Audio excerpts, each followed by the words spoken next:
moi, je n'arrive pas à suivre parce que je pense qu'on mélange plein de choses. Essayons d'aller un peu aux sources. On a la séparation des pouvoirs selon Montesquieu. Essayons de garder ça en tête. On ne peut pas parler de peuple et parler en même temps de l'Eurogroupe. Ça n'a rien à voir. L'Eurogroupe, c'est un groupe ad hoc qui n'existe pas formellement, ce qui est un énorme scandale pour le système européen déjà. Et c'est que Varoufakis qui a été, si vous voulez, la personne qui a mis ça en exergue. Et moi, personnellement, je le remercie infiniment parce que jusque-là, personne n'avait rien compris concernant comment l'Eurogroupe fonctionne.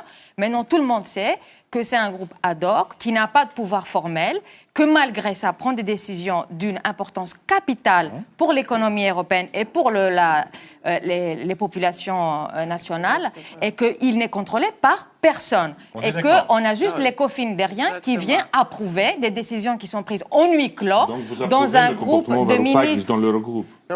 Dans un groupe de ministres des Finances qui décident sans transparence, tout en mettant la pression sur des pays qui peuvent ne pas être d'accord et qui ne peuvent pas mettre de veto.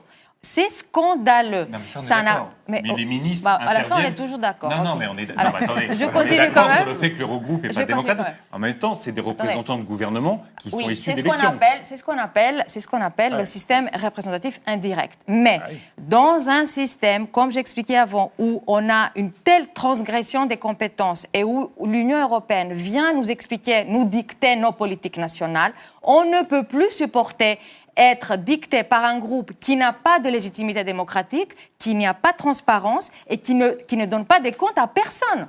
Vous comprenez que ça touche au plus profond de nos valeurs démocratiques. Du coup, là déjà, le problème est gigantesque.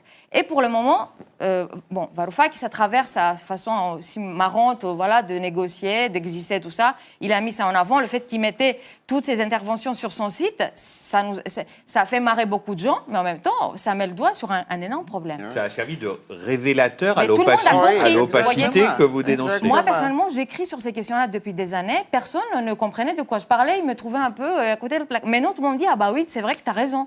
Mais voyez, du coup, effectivement, je pense que Yanis Varoufakis, il a servi par rapport à ça, parce qu'il a mis vraiment en avant cette question. Et c'est précisément ça qui irritait les Européens. Mais pourquoi il n'est plus ministre Parmi ça, pourquoi il n'est plus ministre oui. Parce que je pense que il y a des questions, si vous voulez, de personnalité, parce que l'eurocratie, le clan des bureaucrates, ils ont une culture de communication qui est très précise. Ils ne sont pas habitués à avoir des gens différents d'eux. Ça, c'est aussi une forme de racisme des technos et des politiques qui sont dans le moule depuis des années. Parce que vous savez, tous ces gens-là qui sont à Bruxelles et qui ont des hauts postes, soit comme fonctionnaires, soit comme hommes politiques, en fait, c'est des gens qui ont toujours, passé leur temps dans ces couloirs. Ils ont bâti leur carrière depuis toujours dans ces couloirs. Du coup, c'est un système fermé. Et Varoufakis, il est arrivé là, il vient d'un autre monde, il est complètement différent et ça irrite. Après, je pense qu'il a fait aussi quelques erreurs stratégiques sur la façon de gérer ces négociations-là. C'est pour ça qu'on est arrivé à la fin de 5 mois où la Grèce n'avait plus un sou de faire un référendum. Je ne pense pas que c'était la meilleure façon de gérer ça. On aurait pu le faire autrement, un peu l'organiser avant. Du coup, il y a eu pas mal d'erreurs stratégiques et de négociations qui ont conduit à ça. Maintenant, je sais que Tsipras, en fait, lui a mis vraiment la pression de partir. Et lui, il est irrité foncièrement de cette façon que les choses se sont faites. Mais au fond, je crois que dans la mentalité de gens de la gauche, il y a une solidarité intérieure. Et ce qui les importe, c'est l'objectif. Ils veulent arriver à avoir quelque part une conclusion, un accord qui va être à peu près satisfaisant. Et je pense que ça dépasse tout le reste. Maintenant, je voulais dire un truc sur la proposition là, qui est en suspens, qu'on attend voir exactement où ça va mener. Il faut savoir quand même que la proposition de Tsakalotos porte sur 3 ans, ce qui n'était pas le cas sur la discussion qu'il y avait avant le référendum. Du coup, là, en fait, il y a un déplacement de la discussion. Il considère qu'il faut quand même réfléchir par rapport à essayer d'aider la Grèce pour qu'elle puisse payer toutes ses échéances pendant les 3 ans à venir, qui sont assez importantes. Déjà ça, si vous voulez, c'est un pas.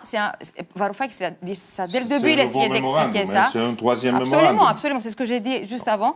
Et du coup, là, c'est pas du tout, on n'est pas dans le même cas de figure. Les mesures d'austérité qui vont être imposées à la Grèce vont être beaucoup plus importantes parce qu'on va donner aussi un financement de 52 milliards qui va être beaucoup plus important pour qu'on puisse couvrir des échéances pour 3 ans. Du coup, bien sûr, ce que dit aujourd'hui Schulz, je crois, il a dit les mesures seront bien plus sévères que ce qu'on aurait pu imaginer avant le référendum. Mais parce que aussi, le planning a changé complètement. Ils veulent un peu sécuriser la Grèce pour au moins 3 ans pour qu'elle puisse puisse se tenir à ses engagements de remboursement.